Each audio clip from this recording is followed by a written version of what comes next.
भरतपुर में भाजपा के बजट को लेकर मिली जुली प्रतिक्रियाएं देखने को मिली। जहां भाजपाइयों ने इसे ऐतिहासिक व हर वर्ग का कल्याणकारी बजट बताया, वहीं कांग्रेसियों ने इसे कोरी घोषणाओं वाला बजट बताया। ये ऐतिहासिक बजट है। इस बजट में किसानों के लिए, युवाओं के लिए, महिलाओं के लिए जिस प्रकार से योजनाओं की घोषणा की गई है, अपने आप में एक बहुत बड़ी सौगात प्रदेश के मुख्यमंत्री जी ने देने का काम किया है।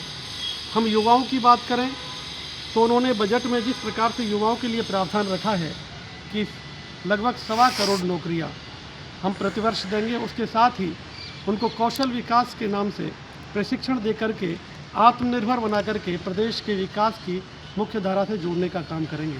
वहीं किसानों के लिए लगभग 900 करोड़ रुपए के अनुदान की घोषणा इस बजट में की गई है, जो अपने आप में एक बहुत बड़ी बात है। उसमें किसानों के लिए सिंचाई हेतु पौधों की व्यवस्था, पाइपलाइन की व्यवस्था, वहीं किसान सम्मान निधि बढ़ा करके अगले सत्र से 9,000 रुपये की जो घोषणा की गई है, वो वास्तव में किसानों के लिए एक बहुत बड़ी बात है। वहीं महिलाओं के लिए विभिन्न राजीविका योजना के माध्यम से उन्हें देश के विकास की मुख्य धारा से जो जोड़ने का काम किया गया है, इस बजट में अपने आप में एक बहुत बड़ी बात है। साथ ही प्रदेश के प्रत्येक विधानसभा में जो बजट का आवंटन किया गया है, वो प्रदेश के मुख्यमंत्री आदरणीय यशस्वी अपने जो भजनलाल जी शर्मा हैं, उनकी दूरदर्शिता का परिचायक है। उन्होंने सबका साथ, सबका विकास, सबको विश्वास में लेकर के यह बजट प्रस्तुत किया है। निश्चित ही यह प्रदेश के लिए विकास परक एक अच्छी सोच के साथ यह बजट प्रस्तुत किया गया है। मनोज भारद्वाज, पूर्व जिलाध्यक्ष, भारतीय जनता पार्टी। राजस्थान का ऐतिहासिक बजट पास हुआ है। राजस्थान में माननीय मुख्यमंत्री जी, वित्त मंत्री जी ने पूरे राजस्थान को, हर वर्ग को साथ लेकर चले। भरतपुर के लिए 150 करोड़ ग्रीन सिटी के लिए मिला है। पूरे राजस्थान में 1.25 लाख नौकरियां उपलब्ध हैं युवाओं के लिए, महिलाओं के लिए, बुजुर्गों के लिए, किसानों के लिए सम्मान निधि 1,000 बढ़ाई है, तो उनके अब 9,000 रुपये हो गए। पहले 8 मिल रहे थे। 3,000 राजस्थान सरकार के, 6,000 केंद्र सरकार के। तो माननीय मुख्यमंत्री जो आज हर्ष का उल्लास चारों तरफ हो रहा, राजस्थान में जय जयकार हो रही है माननीय मुख्यमंत्री जी की। बजट ऐतिहासिक है, महिला, युवा, हर वर्ग को छुआ है, हर वर्ग को। भरतपुर जिले के लिए क्या विशेष घोषणा? 150 करोड़ रुपए दिए बजट भरतपुर के लिए, ग्रीन सिटी के लिए। 4 लेन हुई हैं, सारे रोड आए हैं उसमें। मतलब आप 1 साल बाद या 2 साल बाद देखोगे, एक अलग ही तस्वीर भरतपुर की निकलेगी। क्या नाम है आपका? शिवानी दायमा, जिला अध्यक्ष भरतपुर। इसमें कोई दो राय नहीं। जो राजस्थान का दूसरा बजट पेश किया है हमारे माननीय मुख्यमंत्री जी ने, उसमें डेफिनेटली सभी वर्गों को उन्होंने कुछ न कुछ राहत दी है। एक अच्छा बजट कहा जा सकता है।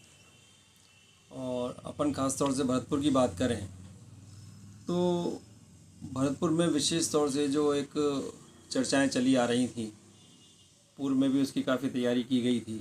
पिछले बजट में भी कुछ घोषणाएं हमारे ओवरब्रिज वगैरह की गई थी।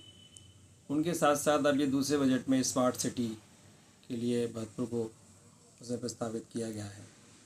और जो विज़न है माननीय मुख्यमंत्री जी का, मैं समझता हूँ कि वो विज़न के अनुसार भरतपुर अगले 1-2 वर्ष के अंदर अंदर डेफिनेटली एक स्मार्ट सिटी का रूप लेगा, ऐसा मेरा मानना है। जिसकी की तैयारियां चल रही हैं और उसकी पूरी प्रिपरेशन करीब कंप्लीट है। और अब बजट की एक घोषणा की बात थी, वो आज माननीय मुख्यमंत्री जी ने कर दी है। तो मैं मानता हूँ कि उनको बहुत बहुत आभार भी है उनका कि उन्होंने भरतपुर के बारे में सोचा। और एक युवाओं के लिए जो अभी तक एक वैक्यूम रहता था दूसरे बजटों में, उसमें भी उन्होंने कुछ बढ़ोतरी की है। भी 1.5 लाख तक कुछ नौकरियां देने का वादा किया है। और कुछ अपने जो पुजारी वगैरह हैं, उनकी जो तनख्वाहें हैं वो भी उन्होंने बढ़ाई हैं। उसकी मंदिरों की जो प्रसाद की व्यवस्था है, उसमें भी उन्होंने बढ़ोतरी की है। तो कुछ ऐसे पॉइंट्स हैं। और किसानों के लिए भी बहुत कुछ इस बजट के अंदर है। बिजली जैसे है, वो 100 यूनिट की जगह 150 यूनिट उन्होंने एक फ्री देने की बातचीत जो की है। सोलर पे भी उन्होंने सब्सिडी की बात की है। ये सारी चीज़ें एक जो किसानों के लिए है उसमें बोरवेल्स के लिए 1000 बोरवेल्स के लिए भी बातचीत की है। तो ये सारी चीज़ें दर्शाती है कि ये बजट बहुत एक आम आदमी का बजट है, एक आम नागरिक के लिए इसमें फ़ायदा हुआ है, ख़ासतौर से मिडिल वर्ग के लिए बहुत फ़ायदा हुआ है। तो इन सब चीज़ को देखते हुए हम ये कह सकते हैं कि बजट वास्तव में कहना चाहूँगा, आज जो आदरणीय भजनलाल जी मुख्यमंत्री जी ने अपनी सरकार का दूसरा जो बजट विधानसभा में हमारे आदरणीय वित्त मंत्री जी ने पेश किया है, ये बहुत ही शानदार बजट है। इससे अच्छा बजट जिसमें सभी वर्गों का ध्यान रखा गया है, विकास के पूरे आयाम दिए गए हैं, बेरोजगारों के लिए काफ़ी नई भर्ती की घोषणा की गई है, हर ज़िले का ध्यान रखा गया है, कोई ऐसा ज़िला, कोई ऐसा वर्ग, कोई ऐसा सेक्टर नहीं छोड़ा गया है जब विकास की गति पूर्ण ना हो सके।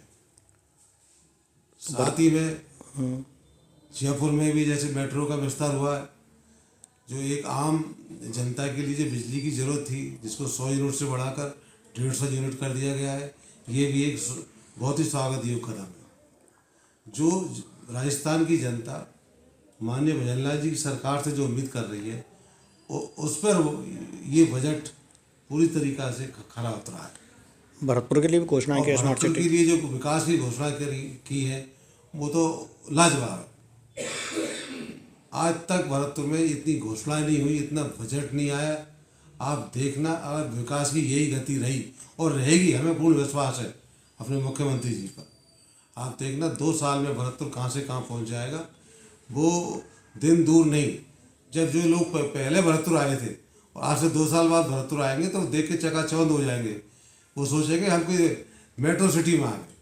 भरतपुर को स्मार्ट सिटी में शामिल करने की घोषणा की गई है। प्राधिकरण का पहले से गठन हो चुका है, इसमें भी काफ़ी और गांवों को जोड़ा गया है। ये सब बहुत ही स्वागत योग्य कदम है और हमें पूर्ण उम्मीद है ऐसे ही बजट भजनलाल जी लाते रहेंगे, जनता के लिए सेवा करते रहेंगे और माननीय मुख्यमंत्री जी को राजस्थान की जनता का पूर्ण आशीर्वाद, पूर्ण समर्थन हमेशा मिलता रहेगा। अपना शुभ नाम और भरतपुर के नागरिक होने के नाते, भारतीय जनता पार्टी के सदस्य होने के नाते, एक चिकित्सक होने के नाते, मैं डॉक्टर सुरेश यादव, जो वर्तमान में भारतीय जनता पार्टी के एक सक्रिय सदस्य हूँ। आपके मीडिया चैनल्स को बहुत बहुत बधाई देता हूँ कि आपने हमारे जैसे जनता के से अपने विचार रखने के लिए बजट 2025 के ऊपर विचार व्यक्त करने के लिए हमें समय दिया। मैं ये निवेदन करना चाहूँगा कि बजट 2025 जो मुख्यमंत्री भजनलाल जी ने पेश किया है, ये आम आदमी की ज़रूरतों और आम आदमी की रोज़मर्रा की ज़िंदगी से जो भी लाभ मिलने चाहिए उससे बिल्कुल अछूता है। जनता के लिए कोई इसमें ऐसा कोई प्रावधान नहीं किया गया है जिससे वो रोज़मर्रा की ज़िंदगी को अपने सुख और शांति के साथ जी सके। इसमें महंगाई का कहीं जिक्र नहीं है। महंगाई इतनी कमर तोड़ महंगाई हो गई है जिसमें आदमी को अपना गुजारा दैनिक जीवन में अपना गुजर बसर करने के लिए बहुत दिक्कतें आ रही हैं। उनको सबसे प्रथम तो महंगाई के ऊपर सबसे ज़्यादा अपना फोकस करना चाहिए था और इसमें एक सबसे बड़ी समस्या है जो भारतीय जनता पार्टी की सरकार ने केवल इसी बात पर चुनावों में उतरी थी कि हम राजस्थान में से पेट्रोल और डीजल के ऊपर जो वैट लगा हुआ है उसको ख़त्म कर देंगे। ख़त्म करने की बात तो दूर रही, उसको कम भी नहीं किया गया है, जो एक सबसे बड़ा ज्वलंत मुद्दा है। और आज के युग में पेट्रोल की इतनी बड़ी मार झेल रही है पब्लिक, जिसका कोई इंतजाम नहीं किया गया। दूसरी बात, कहीं पर भी महिला सुरक्षाओं के लिए कोई स्पेशल कोई प्रावधान या कोई वो नहीं किया गया है, साधन नहीं दिए गए, क्योंकि जो भारतीय जनता पार्टी की सरकार वर्तमान में है उन्होंने कांग्रेस की जो भी रीति नीतियाँ थी, उनके बजट थे, उन पर केवल भारतीय जनता पार्टी का ठप्पा लगाकर उसको पेश कर दिया गया है। क्योंकि अब बजट में राजस्व घाटा बहुत ज़्यादा बढ़ गया है, जिससे आम राजस्थान के जो भी नागरिक हैं उनके ऊपर कर्ज का भार बहुत बढ़ गया है। और रहा भरतपुर के विकास और उस बजट में प्रावधान के लिए, तो भजनलाल जी ने पहले भी भरतपुर के विकास के लिए कोई कमी नहीं छोड़ने में कसर छोड़ी थी, वायदे किए थे और पेश किया था बजट, लेकिन उसकी जो धरातल पे आना चाहिए था, उसकी क्रियान्विति होनी चाहिए थी, वो स्पष्ट रूप से जनता में कोई दिख नहीं रही है। इससे जनता एक भय और एक आशंका में व्याप्त है कि पता नहीं ये घोषणाएं जो हो रही हैं वो लागू होंगी नहीं होंगी, या भारतीय जनता पार्टी की सरकार जनता का कोई भला कर सकेगी या उनको कोई सुविधाएं प्रदान कर सकेगी। नमस्कार। राजस्थान के यशस्वी मुख्यमंत्री भजनलाल शर्मा जी ने एक बार फिर जनता के अरमानों को पूरा करने का काम किया है, जनता की अपेक्षाओं पर खरा उतरने का काम किया है। हम सभी विधायक और मंत्रीगण उनको धन्यवाद देना चाहेंगे। और आज राजस्थान की वित्त मंत्री उप मुख्यमंत्री माननीय दिया कुमारी जी ने राजस्थान का जो बजट पेश किया है, निश्चित तौर पर यह बजट राजस्थान को विकसित प्रदेश की श्रेणी में लाने वाला एक मजबूत कदम साबित होने वाला है। राजस्थान में खास तौर पर युवाओं के लिए राजस्थान रोजगार नीति 2025 लागू की गई है और साथ साथ 1.25 लाख सरकारी नियुक्तियां और 1.5 लाख निजी क्षेत्र में नौकरियों का प्रावधान इस बजट के अंदर किया गया है। माताओं बहनों का भी इसमें ध्यान रखा गया है। जैसा माननीय प्रधानमंत्री मोदी जी महिला सशक्तिकरण की बात करते हैं, उन्होंने लखपति दीदी योजना में जो 1 लाख की सहायता 2.5% के ऋण पर मिलती थी, उसको 1.5% करने का काम किया है। साथ साथ किसानों के लिए भी इन्होंने किसान क्रेडिट कार्ड से राजस्थान के किसान को जो 3 लाख रुपए तक का लोन मिलता था, उसको बढ़ाकर 5 लाख रुपए किया गया। ऐसे बहुत सारे प्रावधान उन्होंने किए हैं। और खासतौर पर मैं कहना चाहूंगा कि हमारे डीग जिले और भरतपुर जिले के लिए खासतौर पर